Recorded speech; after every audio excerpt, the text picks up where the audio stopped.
It all started on a Thursday when Dr. Eleanor Shaw unlocked Laboratory 3 at the Cavendish Laboratory in Cambridge and found a single boot print on a metal bench and no sign of the device she and her team had spent 3 years building.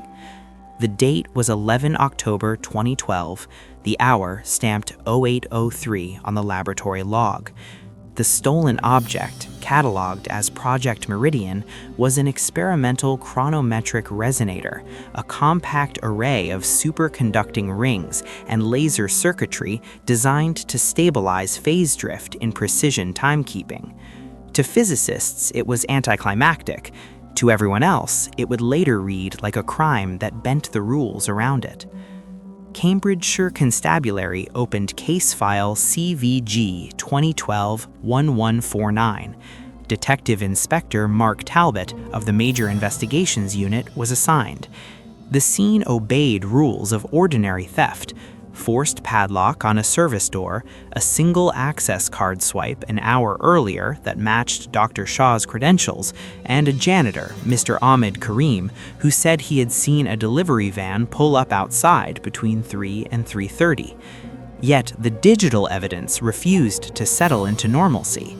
CCTV footage that should have revealed a corridor passing at 0312 instead showed a 12-second gap.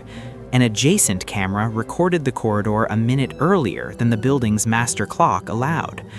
Laboratory logs recorded an anomalous spike in local time calibration. Atomic clocks at the National Physical Laboratory in Teddington registered a microsecond perturbation at 0312 that night.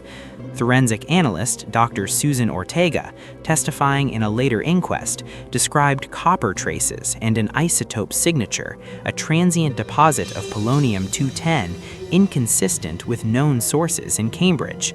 The report read like a thriller: microscopic soot containing crystalline striations that matched no known machining technique. Rumors spread fast through university tea rooms and the pages of The Guardian. Headlines suggested corporate theft, industrial espionage. Yet, as D.I. Talbot followed the ordinary leads, overseas suppliers, rival labs in Munich and Boston, a shadowy shell company registered in Jersey, the extraordinary kept resurfacing. 2 witnesses near Parker's Piece swore they saw a man in a gray coat holding what looked like an antique pocket watch. A woman on a Cambridge bus insisted that the man stepped off and then, impossibly, walked backwards several paces before continuing in the same direction. MI5 made an appearance. Agent Sarah Mitchell arrived with a terse warrant and questions about international implications, a device that could, even momentarily, desynchronize high-precision financial timestamps could be used to manufacture false trades or erase a trace of a crime. Professor Lionel Hargreaves, head of the Cavendish's instrumentation group, testified that Meridian had no plausible use outside a lab, except, he admitted, for a theoretical protocol called temporal anchoring, a method that read like science fiction but had been drafted in an unpublished internal memo. The case turned when a night watchman at the Fitzwilliam Museum reported an object resembling a resonator in a donation crate. Forensics matched the crate's string to fibers found on the lab bench.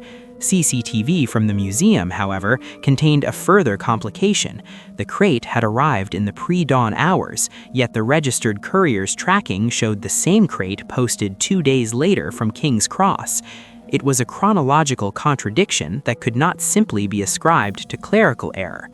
A suspect was charged, Tomasz Zielinski, a visiting postdoc from Warsaw who had been in Cambridge for a conference.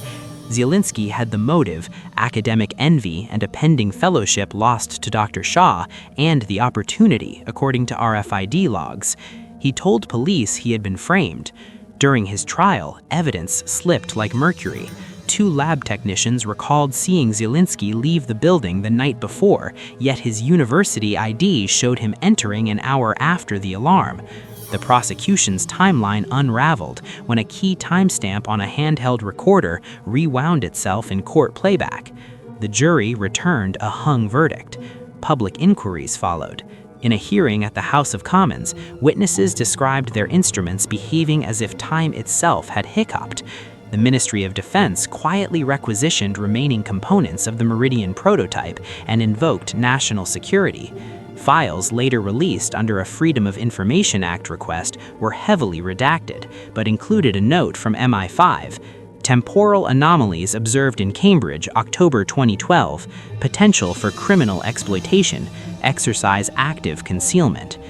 In subsequent years, petty crimes around the city carried a peculiar mark: CCTV gaps of a few frames, timestamps misaligned by microseconds, bank logs with phantom entries that corrected themselves.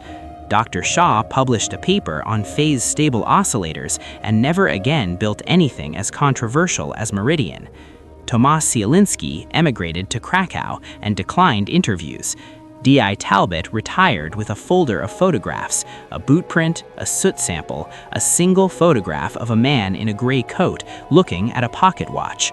Historians who catalog crimes of the modern era now file Case CVG-2012-1149 both as property theft and anomalous technology. The official verdict remains unresolved.